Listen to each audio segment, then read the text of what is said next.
I always believed in loyalty. I thought that if you were committed to someone, you gave them your all, no exceptions, no excuses. I had this idea of love, a picture-perfect vision that was built on trust and respect. I genuinely believed Lisa was the kind of woman who would always stand by my side, just like I had promised to do for her. The thought that someone like Lisa could betray me never really crossed my mind. I'd hear about affairs from friends or see them in movies, and I always thought, that could never be us. I believed that we were different, that we had something other couples didn't, a bond that wouldn't break. Maybe it was naive, but it felt real to me. I wanted to be with a woman who was loving and loyal, and Lisa fit that perfectly, or so I thought. I dreamed of a life where we'd grow old together, share all our ups and downs, and somehow make it work through anything life threw at us.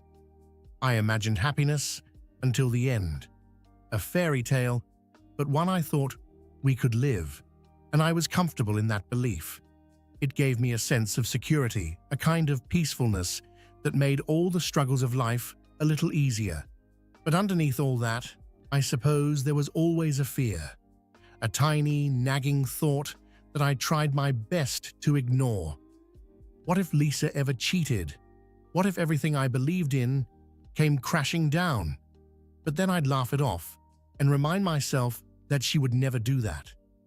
Lisa was my partner, my other half, and she would never betray me. At least, that's what I kept telling myself. When I think back now, it seems so obvious how much I had wrapped myself in this bubble of belief. I was so focused on the idea of Lisa being perfect, on us being unbreakable, that I couldn't see the cracks forming beneath the surface. I think my sense of justice played a role here too. In my mind, people who betrayed others deserved consequences. Betrayal was unforgivable, something that should never be overlooked. I believed in good and bad, right and wrong, and I put Lisa squarely in the category of good.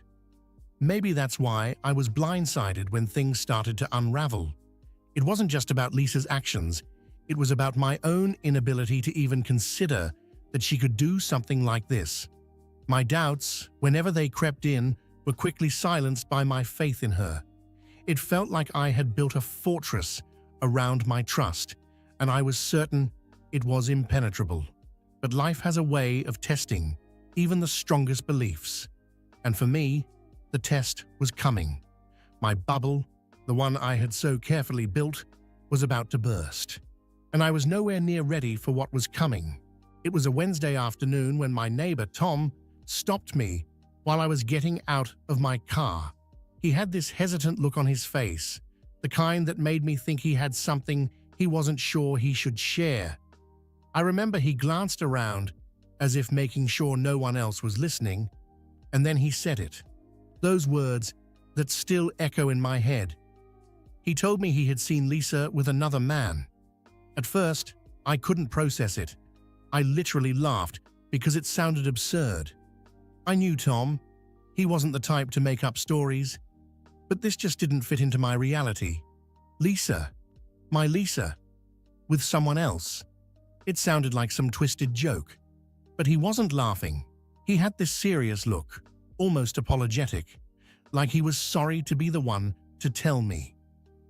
I brushed it off at first. I told him he must be mistaken, that it was probably someone else, or maybe Lisa was meeting a friend. He just nodded, and I could see in his eyes that he didn't believe me. He was trying to be gentle, but I could see the concern in his face.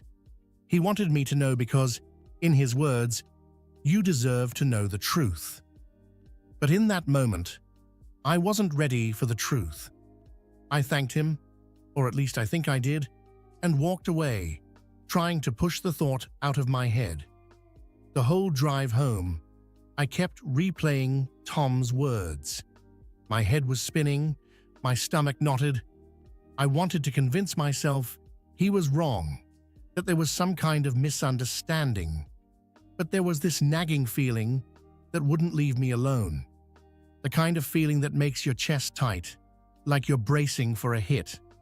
I got home, and there was Lisa, smiling as usual, asking me how my day was. She looked so normal, so familiar, and yet all I could see was the image that Tom had planted in my head. Lisa with another man. I tried to act normal, but something in me had shifted. I looked at her differently. I started noticing the little things, how she seemed distracted sometimes, how her phone was always with her, how she'd smile at a text and turn away, almost as if she didn't want me to see. I had always trusted her, never questioning, but now everything seemed suspicious. I started to wonder if I had been blind, if there had been signs all along that I had just refused to see. That night, I barely slept. I kept thinking about everything, about the little changes in her behavior that I had ignored because I trusted her completely. I thought about how often she had been working late or had plans with friends that didn't quite add up. My mind went back and forth, from disbelief to anger to a desperate hope that somehow this was all just a mistake. But deep down, I knew something was wrong, and I hated that I had let it come to this without even seeing it. The next day, I found myself doing something I never thought I'd do. I started looking for proof. I hated myself for it, for doubting her, for sneaking around like some paranoid husband. But I needed to know. I needed to know if Tom was right, if everything I believed about Lisa and about us was just a lie. I checked her phone when she wasn't looking, glanced at her messages, and tried to find anything that would prove Tom wrong, that would let me go back to believing in her. But instead, I found messages that made my heart sink, that made my hands shake. Messages to someone I didn't know, someone she called Babe. It felt like the ground had been ripped out from under me. My chest felt tight, my head was spinning, and all I could think was, how could she do this? It wasn't just about the messages, it was about everything they meant. All the nights I thought she was working, all the times she smiled at me while lying through her teeth. It was like I was seeing everything clearly for the first time, and it hurt. It hurt more than I thought possible. I remember sitting there, staring at her phone, feeling this overwhelming sense of betrayal. It was like everything I knew, everything I believed in, had shattered. Lisa wasn't who I thought she was. Our marriage wasn't what I thought it was, and I felt lost, completely, utterly lost. The person I trusted most in the world had betrayed me, and I didn't know what to do next. The only thing I knew was that nothing would ever be the same. After discovering those messages, I felt like I was living in a different world. It was a strange, in-between place where nothing made sense anymore. I'd wake up in the morning hoping it had all been a nightmare, but reality hit me every time I looked at Lisa. She still smiled at me, she still talked to me like everything was normal, but now all I could see was the betrayal hidden behind that smile. It was like the person I knew, the person I loved, had been replaced by a stranger. I tried to push it all away, to tell myself there was a logical explanation. Maybe it was just a stupid mistake. Maybe she didn't mean it. Maybe I was overreacting. I wanted to believe that Lisa was still the woman I had always trusted, the one who would never hurt me. I convinced myself that I needed more proof, that somehow the messages weren't enough. My heart fought against what my eyes had already seen, but the doubts grew stronger, and with them came an overwhelming feeling of helplessness. I remember one day, I just sat in my car in the driveway for almost an hour, unable to go inside. I stared at the house, our house, the one we had built together, and I felt like it didn't belong to me anymore. Everything felt tainted, like I was living in someone else's life. I was scared to face Lisa, because every time I looked at her, I had to face the truth I wasn't ready to accept. I wanted to cling to my belief in her, to the love that had always felt so real, but the reality was slipping through my fingers. At work, I couldn't concentrate. I'd sit at my desk, staring at my computer screen, but my mind was always somewhere else, replaying those messages, the way she laughed when she was on her phone, the times she was too busy to spend time with me. I kept going back, trying to pinpoint when things had changed, how I had missed it. I wondered if it was my fault, if I hadn't been enough, if I had somehow driven her away. It was exhausting, the constant questions with no answers. It felt like I was drowning in my own thoughts, unable to come up for air. The worst part was pretending. Pretending that everything was fine, that nothing had changed. I didn't know how to confront her, or even if I should. I was terrified of what she would say, of the truth that would come out. So I kept pretending, hoping that somehow if I ignored it, it would all go away. I tried to smile when she made dinner, tried to laugh when she made a joke, but inside, I felt empty. It was like there was a wall between us now, and I didn't know how to break it down. And then, there were moments of anger, intense, consuming anger. I'd be sitting alone, thinking about the times we spent together, the promises we made, and I'd feel this rage bubbling up inside me. How could she do this to me? How could she betray everything we built? It felt unfair, like all the love, all the sacrifices I made for us had meant nothing to her. I wanted to scream, to let her know how much she had hurt me, but I stayed silent. I didn't want to explode. I didn't want to give in to that anger. I knew that once I opened that door, there would be no going back. It was like I was constantly shifting between anger, sadness, disbelief, and numbness. I'd have a good day where I thought maybe I could move on, maybe I could find a way to forgive her. And then something small would happen. Maybe she'd laugh at a text, or come home late, and I'd be right back in that pit of doubt and pain. It was a roller coaster, one I couldn't seem to get off of, and it felt like it was tearing me apart, piece by piece. I remember one night, Lisa was sitting on the couch, watching TV, and I just stood there in the hallway watching her. She looked so innocent, so comfortable, like nothing was wrong. It made me wonder if she even knew how much she was hurting me, if she even realized what she was doing to me. I wanted to go over, to sit next to her, to ask her why. Why would she do this? What did I do wrong? But the words wouldn't come. I was scared that asking those questions would mean the end, that I'd have to face a reality where everything I believed in was a lie. Instead, I kept all those questions inside, where they just festered. I'd lie in bed next to her, staring at the ceiling while she slept peacefully, wondering how she could be so calm, how she could lie next to me after everything she'd done. It felt like I was breaking into a million pieces and no one could see it. I was alone, even though she was right there. The struggle wasn't just about accepting that Lisa had betrayed me. It was about accepting that my life was not what I thought it was, that everything I believed in could be shattered so easily. It was about realizing that the woman I loved, the one I trusted more than anyone else, had lied to me. And that realization hurt more than I ever thought possible.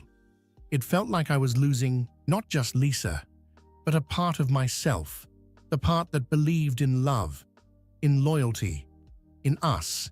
After those initial days of trying to pretend everything was fine, I started to feel the cracks in myself getting bigger. It wasn't just the betrayal that hurt, it was what it did to me, to how I saw myself. I had always been proud of being a good husband. I did everything I could to support Lisa, to make her happy. I worked hard. I listened. I was there for her whenever she needed me. And yet somehow, that wasn't enough. I began questioning everything about myself. Was I not good-looking enough? Was I not successful enough? Had I failed as a husband? These thoughts came at me like a storm, relentless and unforgiving. I'd look in the mirror and barely recognize the person staring back. There was this emptiness in my eyes, a heaviness in my heart that made even getting out of bed feel like a challenge. It was as if I had lost my worth because the person I valued most didn't see it anymore. The comparison to him, whoever he was, haunted me. I didn't even know the guy, but in my mind, he had everything I lacked. He must have been wealthier, more charming, better looking. There had to be something about him that made Lisa choose him over me, right? The worst part was not knowing who he was, what made him special, and why Lisa was willing to risk everything we had for him. It ate away at me, and I found myself constantly second-guessing everything I did. I felt small, insignificant, as if nothing I ever did was enough. Even at work, I felt out of place. I used to be confident, ready to take on challenges, but now I just felt like a fraud. Every task seemed more difficult. Every decision felt wrong. My colleagues would ask if I was okay, and I'd just nod, forcing a smile, pretending I was fine. But I wasn't. I was crumbling from the inside, and I didn't know how to stop it. I'd look at others, my co-workers, people on the street, friends, and think, they have it together. They aren't falling apart like me. It felt like I was the only one drowning, while everyone else was breathing just fine. I started avoiding people. I didn't want to talk to friends. I didn't want to explain what was happening, and I certainly didn't want anyone to see how broken I felt. I was embarrassed that my wife had cheated, embarrassed that I wasn't enough to keep her happy, embarrassed that I had failed at something so important. My self-esteem, which had never been perfect, but was at least intact, had completely shattered. It felt like I was standing on the edge of a cliff, staring into a void, unsure of who I was anymore. Lisa, meanwhile, seemed oblivious. She continued her day-to-day life, smiling, chatting, going out as if nothing had changed. And maybe for her, nothing had. But for me, everything had changed. Every smile she gave me felt like a reminder of what I wasn't. Every laugh felt like an echo of what I had lost. I tried to hide it, to keep my feelings to myself, but the weight of it was suffocating. I felt worthless, like everything I had built for myself, for us, had meant nothing in the end. There were moments when I thought about just giving up. I wondered if it would be easier to just let go, to stop trying, to accept that I wasn't good enough, and that maybe I never would be. I had always dreamed of being with someone who loved me unconditionally, who saw me as the best version of myself. But now, that dream seemed like a cruel joke. Lisa's betrayal wasn't just an act against our marriage. It was an attack on everything I thought I was. It made me question whether I was worthy of love at all. I spent nights lying awake, replaying every moment of our relationship. I remembered our wedding day, the vows we made, the promises of always being there for each other. I remembered the way she used to look at me, the love in her eyes that I thought would never fade. And now, all I could think was, what did I do wrong? It was a constant, unending cycle of self-doubt, and it wore me down, piece by piece. The emotional impact wasn't just sadness, it was an overwhelming sense of failure. I felt like I had failed as a husband, as a man, and even as a person. The betrayal had taken everything I believed in, everything I thought I knew about myself, and torn it apart. I wasn't just losing Lisa. I was losing myself in the process, and that was a pain I didn't know how to deal with. Eventually, I knew I couldn't keep living in limbo, in this space between knowing and pretending not to know. I had to confront Lisa, even if it meant shattering what little comfort remained in our everyday routines. It was late one night, the kind of quiet that makes you more aware of your own heartbeat.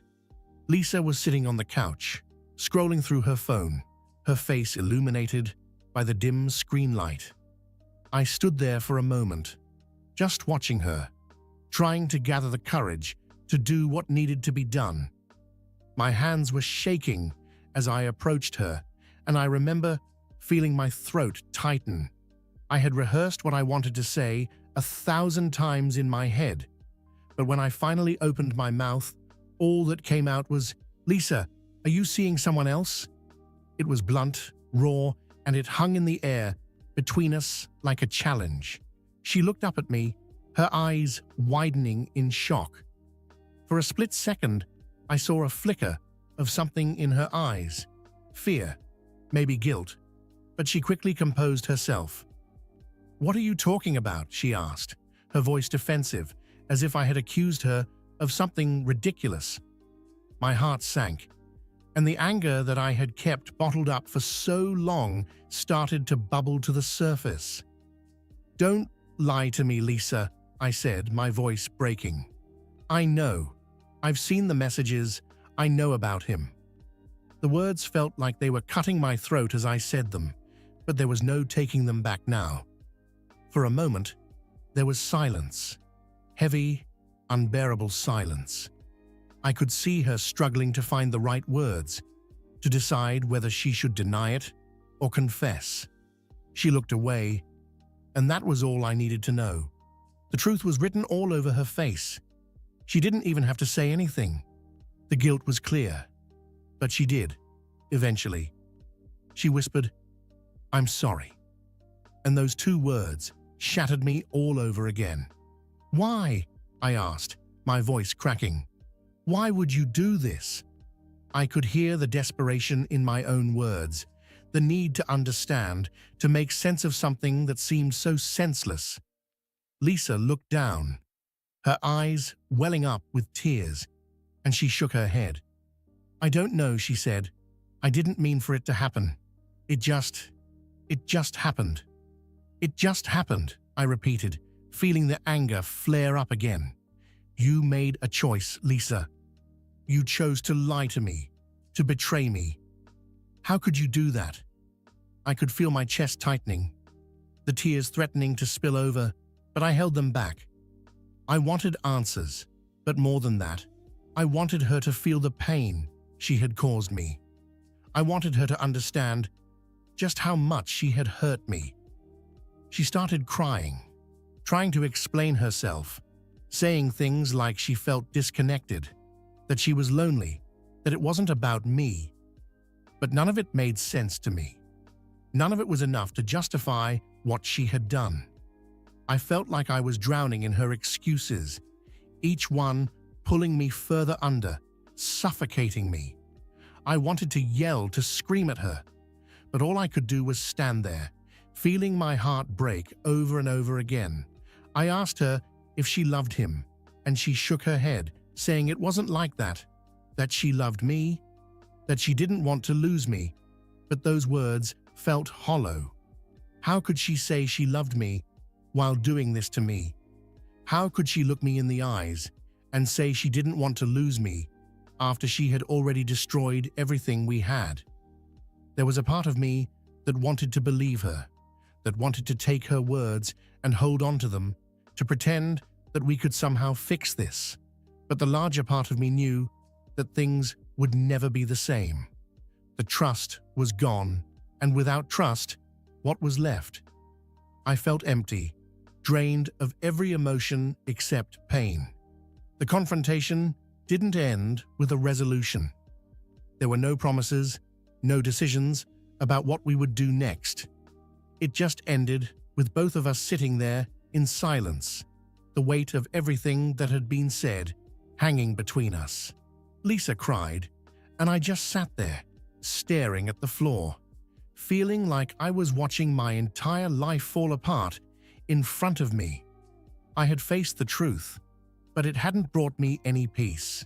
It had only confirmed what I had feared all along, that the woman I loved had betrayed me, and there was no going back from that. After that night, everything felt like it was suspended in time. I was faced with a decision I never thought I'd have to make, whether to stay and try to rebuild what Lisa and I once had, or to walk away and leave behind the life we had built together. It wasn't an easy decision. Every time I thought I had made up my mind, the other option would pull me back in. One moment, I'd think about staying. Lisa said she was sorry, that she still loved me, that she wanted to make things right. And there was a part of me that wanted to believe her, to believe that somehow we could fix it. We had spent years together, and I thought about all those good times, the laughter, the plans we made for the future. It felt impossible to just throw all of that away.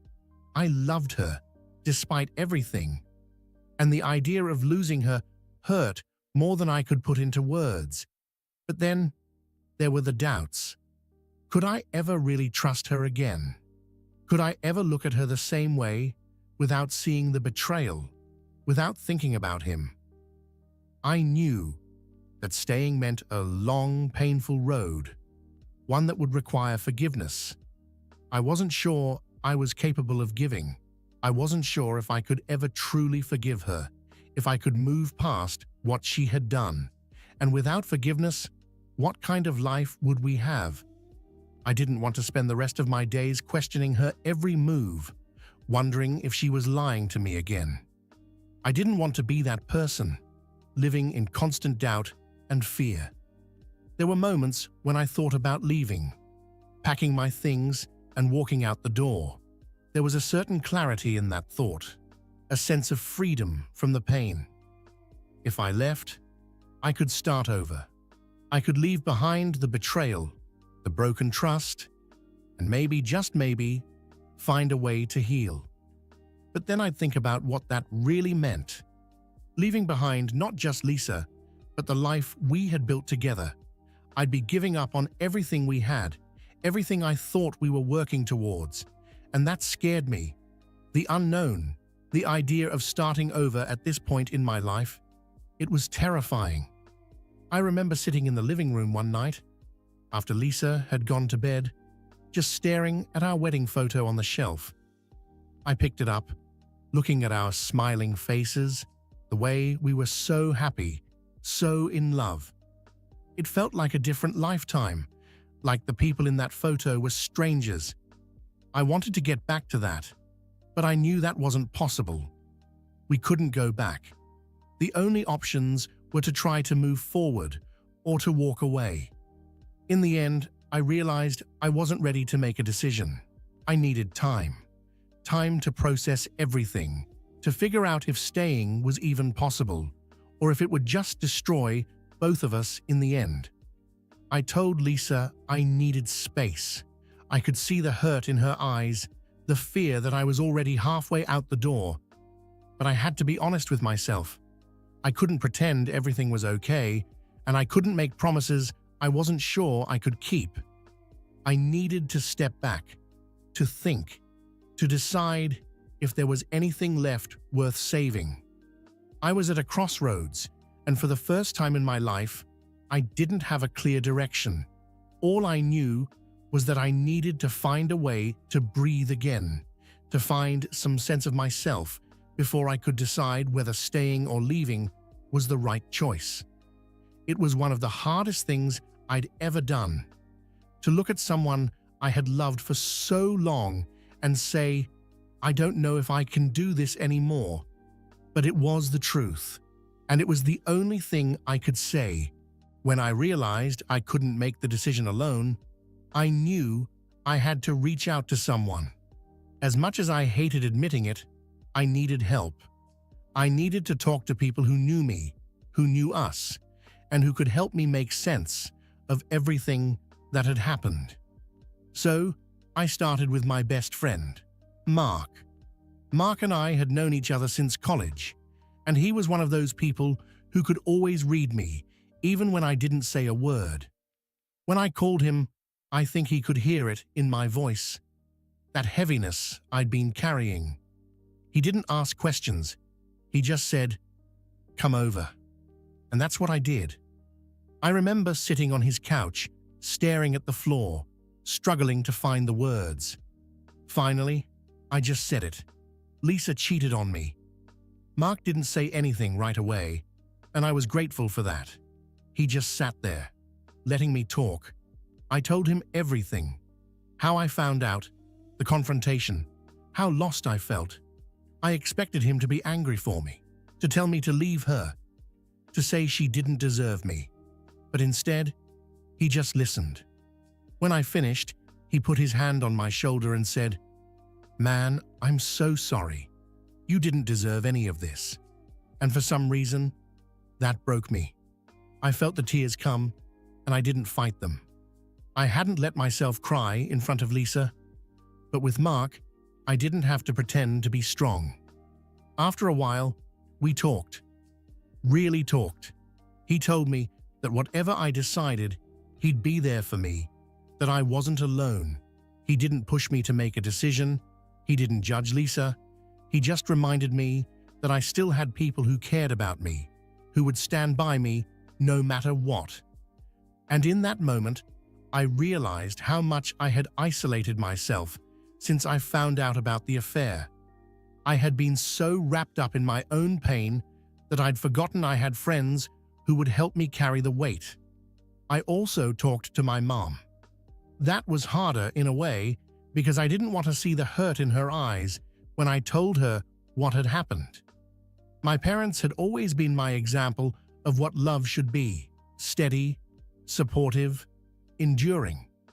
I think part of me felt like I was letting them down, like I was failing at something they had always done so well. But when I told her, my mom just hugged me. She held me like she did when I was a kid, and she told me that no matter what happened, I would get through it. She didn't offer advice, not really. She didn't tell me what to do, and I appreciated that. She just listened, and when I finished, she said, "You're stronger than you think, and whatever you decide, you have to do what's right for you." It was simple, but it was exactly what I needed to hear. I needed someone to remind me that I mattered, that my feelings mattered, and that it was okay to put myself first for once. Talking to friends and family didn't make the pain go away, but it made it bearable. It reminded me that I wasn't alone, that there were still people who loved me, who saw value in me even when I couldn't see it myself. It gave me the strength to keep going, to take things one day at a time without feeling like I had to have all the answers right away. Those conversations helped me realize that I didn't have to rush into a decision about Lisa. I could take my time, figure out what I needed, and lean on the people who cared about me while I did. It was okay to be unsure, to be hurt, to be angry. And it was okay to let others help me carry that load. I wasn't alone, and for the first time since finding out about the affair, I started to believe that maybe, just maybe, I could find my way through this. There was a moment, not long after I had spoken with Mark and my mom, when I hit rock bottom. I thought I had already experienced the worst of it. The sleepless nights, the endless questioning, the overwhelming sadness. But this was different. It was a kind of emptiness that settled deep inside me, a void that nothing seemed to fill. I remember waking up one morning and just lying there, staring at the ceiling, feeling like there was no point in getting up. The weight of everything felt too heavy to bear. I had always prided myself on being resilient, on being able to take whatever life threw at me and keep going. But in that moment, I felt defeated, completely and utterly defeated. I had lost my sense of who I was, what I was worth. The betrayal had stripped me of my confidence, my happiness, even my motivation to keep moving forward. I felt like I was stuck in this never-ending cycle of pain, and I didn't know how to get out. That day, I called in sick to work. I couldn't face the world. I couldn't pretend to be okay when I felt like I was falling apart. I sat on the couch, staring at the TV, not really watching anything. I didn't have the energy to care. Hours passed, and I didn't move. I just sat there, feeling the weight of everything pressing down on me, wondering how I had ended up here, so far from the life I had imagined for myself. But then, something changed. I don't know if it was a moment of clarity or just the realization that I couldn't keep living like this, but I knew I had to do something. I couldn't let Lisa's betrayal define me, couldn't let it be the end of who I was. I had given her power over me, over my emotions, over my life, and I realized that if I wanted to move forward, I had to take that power back. I remember standing up, walking to the bathroom, and looking at myself in the mirror. I looked tired, worn out, like a ghost of the person I used to be. And I made a decision right then. I was going to fight for myself. Not for Lisa, not for anyone else, but for me.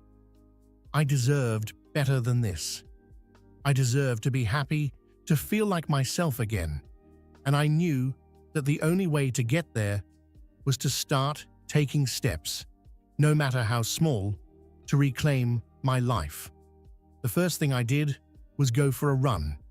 I hadn't run in months, but I laced up my shoes and stepped outside. I started slow, my body protesting, my lungs burning, but I kept going. With every step, I felt a little bit of the anger, the sadness, the hopelessness start to lift. It wasn't much, but it was enough. Enough to make me realize that I still had fight left in me, that I wasn't ready to give up just yet. From there, I started making small changes. I got up every morning, even when I didn't want to. I made myself breakfast. I went to work. I forced myself to focus. I started going to the gym, pushing myself physically because it made me feel like I had control over something in my life. I reached out to friends, made plans to go out, even if I didn't always feel like it. I took each day one at a time, and slowly I began to feel a shift. It wasn't dramatic, it wasn't like everything suddenly got better, but there was progress. I realized that hitting rock bottom had given me a choice. I could stay there, in that dark place, or I could find a way to pull myself out of it. No one else could do it for me. I had to find my own strength, my own reason to keep moving forward. And while I wasn't there yet, while I still had a long way to go, I knew that I was on the right path. I was no longer just surviving. I was starting to fight for myself again. It was a slow process, and there were still days when the sadness, the anger, the loss felt overwhelming. But I reminded myself that it was okay to feel those things. It was okay to not be okay, as long as I didn't let it consume me. I had people who cared about me, who wanted to see me happy, and I had myself. Someone worth fighting for, even if it took time to fully believe it again. I wasn't going to let the worst thing that happened to me be the thing that defined me. I was stronger than that, even if I was just beginning to see it. Once I started feeling a flicker of strength within myself, I knew I needed to find something to truly focus on, something that would help me take all of the pain, all of the anger, and transform it into something meaningful. I needed a purpose, something that would give me a reason to get out of bed every morning, something more than just the desire to survive. That's when I decided to dive into my work, but not just the regular 9 to 5. I wanted to build something of my own, something that would reflect who I was beyond this hurt. It was time to take the energy that had been holding me down and use it to lift myself up. Starting a business wasn't something I had really planned, but it had always been an idea sitting in the back of my mind. One of those dreams that seemed too far-fetched to actually pursue. But after everything that had happened, I found myself thinking, why not? I had already lost so much, and there was something almost freeing in that, like I had nothing left to lose. So I took the leap. I sat down one night, laptop in front of me, and I started planning. I poured myself into it, letting the hours pass unnoticed as I sketched out ideas, made notes, researched what it would take to bring my vision to life. At first, it was just a distraction, something to keep my mind off of the pain. But the more I worked on it, the more it started to feel like something real, something that was mine. I wasn't just a husband who had been cheated on. I wasn't just the guy who couldn't hold his marriage together. I was someone who could create, someone who could build. I decided to open a small business, something I knew I was good at, something I was passionate about. It was an online venture, an extension of a hobby I had loved for years but never thought I could turn into a career. It gave me a new sense of purpose. The first few weeks were tough. There were moments of doubt, moments where I wondered if I was making a mistake, if I was in over my head. There were nights when I'd stay up late, staring at spreadsheets and wondering if I was wasting my time. But then, there were also the small victories. The first sale, the first positive review, the first time someone reached out to tell me that what I had created meant something to them. Each small win felt like a step toward reclaiming myself, like I was proving, not just to the world, but to myself, that I could do this. The work was hard, and I loved every second of it. It wasn't just about the business, it was about taking the pain that had weighed me down and using it to create something new. Every time I felt the familiar pang of loss, the sting of betrayal, I channeled it into my work. I let it fuel me, pushing me to keep going, to put in the hours, to keep building. It was as if I was rebuilding myself, one piece at a time through the work I was doing. And with each step forward, I felt the weight on my shoulders get just a little bit lighter.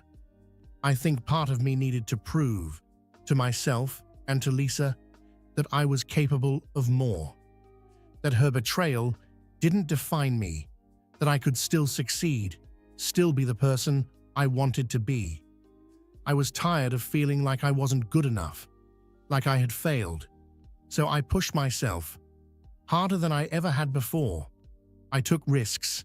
I learned new skills. I faced challenges that I never thought I'd be able to overcome. And slowly, I started to see the results.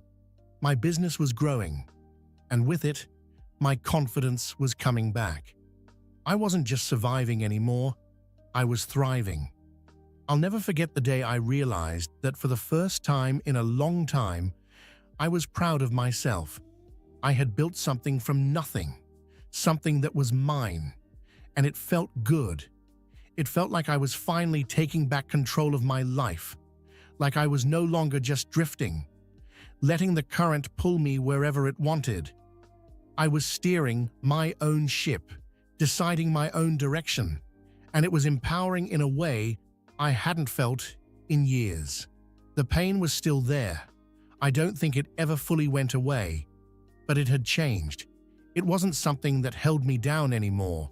It was something that pushed me forward. It reminded me of what I had overcome, of the strength I had found within myself when I thought there was nothing left.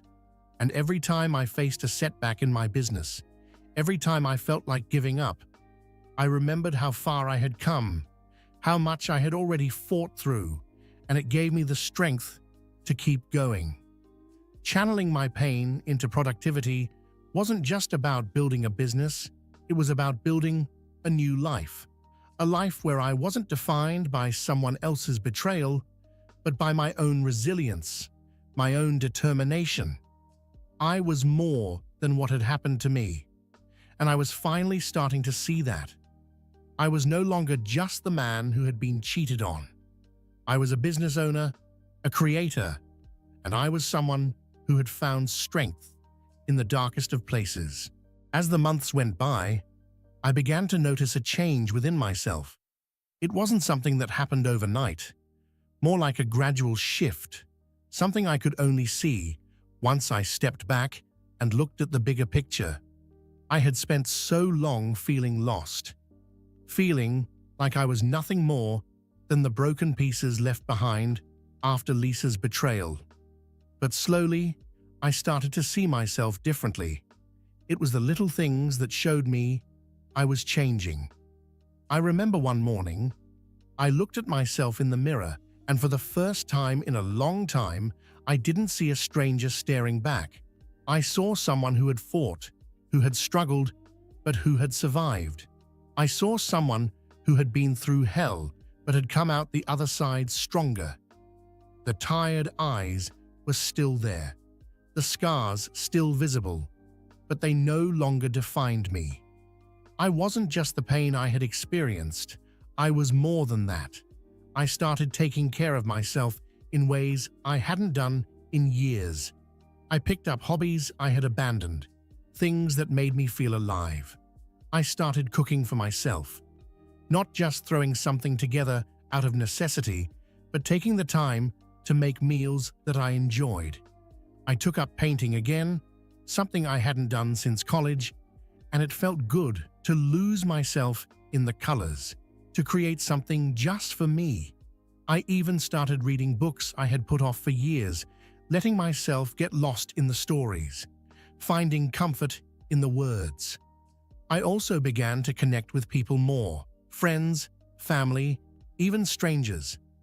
I found myself talking to the barista at the coffee shop, to my neighbors, to people I used to just pass by without a second thought. I realized that for so long I had closed myself off, built walls around myself to keep from getting hurt again. But those walls had also kept me from experiencing the good things in life.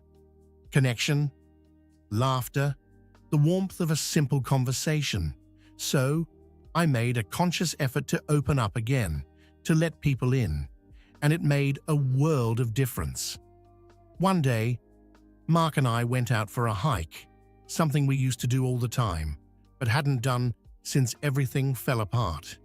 We reached the top of the trail, and I remember looking out at the view, trees stretching for miles, the sky open and endless, and feeling this overwhelming sense of peace. I felt small, in the grand scheme of things, but in a good way. I realized that my pain, my struggles, they were just a part of my story, not the whole of it. I wasn't defined by what had happened to me. I was defined by how I chose to move forward. I think the biggest shift came when I finally forgave myself. For a long time, I blamed myself for Lisa's betrayal. I thought I wasn't enough, that I had somehow failed her, failed us. But as I worked on myself, as I rebuilt my life piece by piece, I started to see things differently.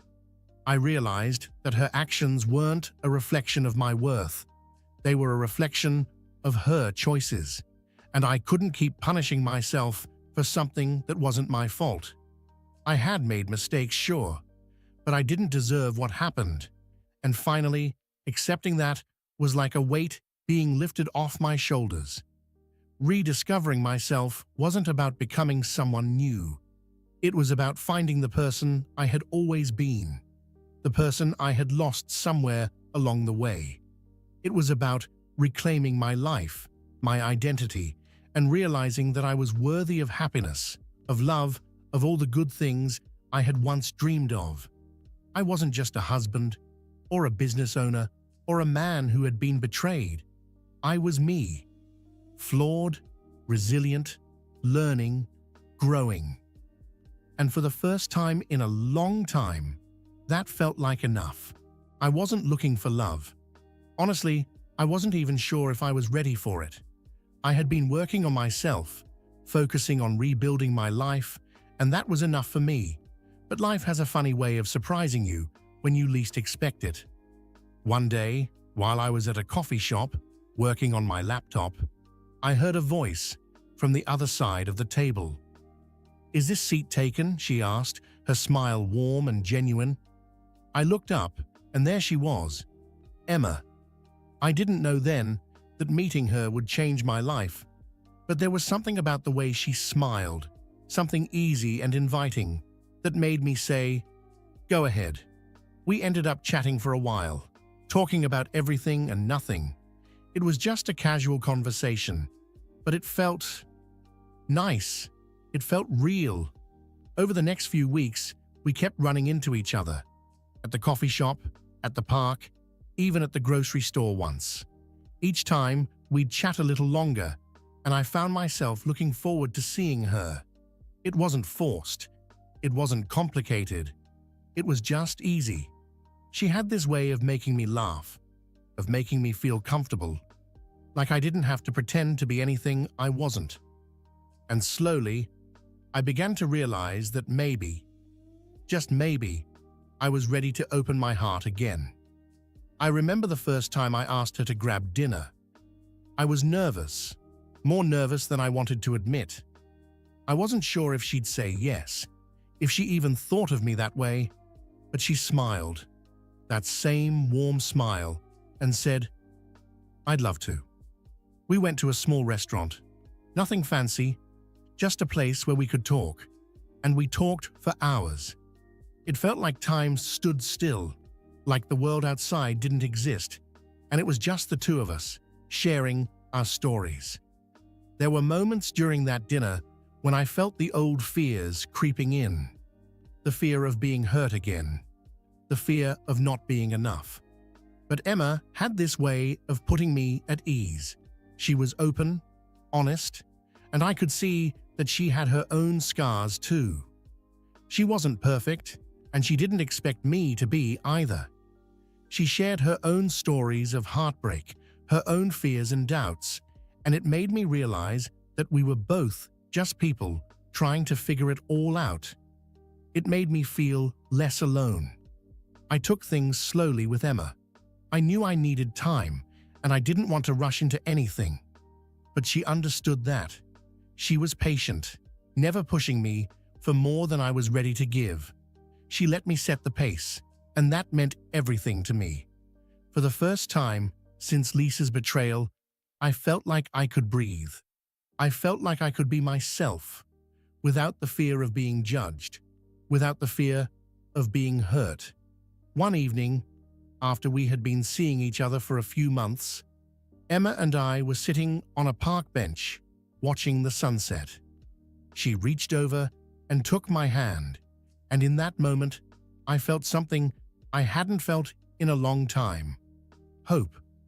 Hope that maybe I could find love again.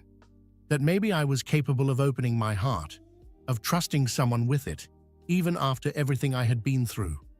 I looked at her, and she smiled, and I knew that whatever happened next, I was ready to try. Meeting Emma didn't erase the pain of what I had been through, but it gave me something I hadn't realized I was missing. Connection, warmth, the possibility of something new. It reminded me that even after the darkest times, there was still light to be found. And for the first time in a long time, I allowed myself to believe in love again. It wasn't perfect, it wasn't without fear, but it was real. And that was enough for me. As time went on, my relationship with Emma continued to grow, slowly but beautifully. It was nothing like what I had experienced before. It was genuine, filled with laughter, understanding, and an honesty that was refreshing. With Emma, there was no pretense, no need to hide who I was or pretend that I was okay when I wasn't. She saw me, all of me, and still chose to be there. And that was something I hadn't realized I needed so badly. There was a day, not long ago, when it really hit me how much my life had changed. Emma and I were sitting in my living room, just talking about our day. It was such a simple moment. There were no grand gestures, no over-the-top displays of affection. Just us, being together. She laughed at something I said, a real, genuine laugh. And I realized that I hadn't felt this kind of happiness in what seemed like forever. Not the fleeting kind, not the kind that fades when the distractions are gone, but a deep, comforting sense of joy that came from being with someone who truly cared for me.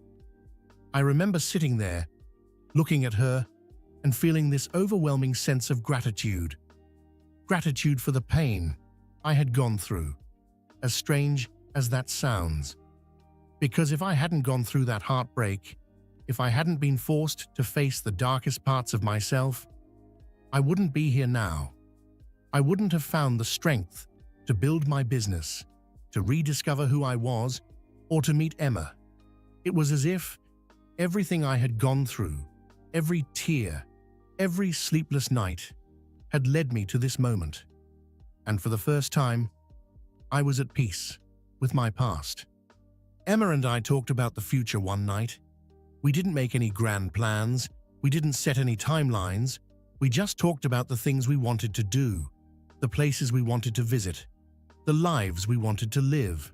And for the first time in years, I felt excited about the future. I felt like I had something to look forward to, someone to share my life with. Not because I needed them to feel complete, but because I wanted them by my side. I also realized that the love I felt now was different. It wasn't about needing someone to make me feel whole or being terrified of losing them. It was about wanting to share my life with someone who lifted me up, who brought out the best in me, and who I could do the same for.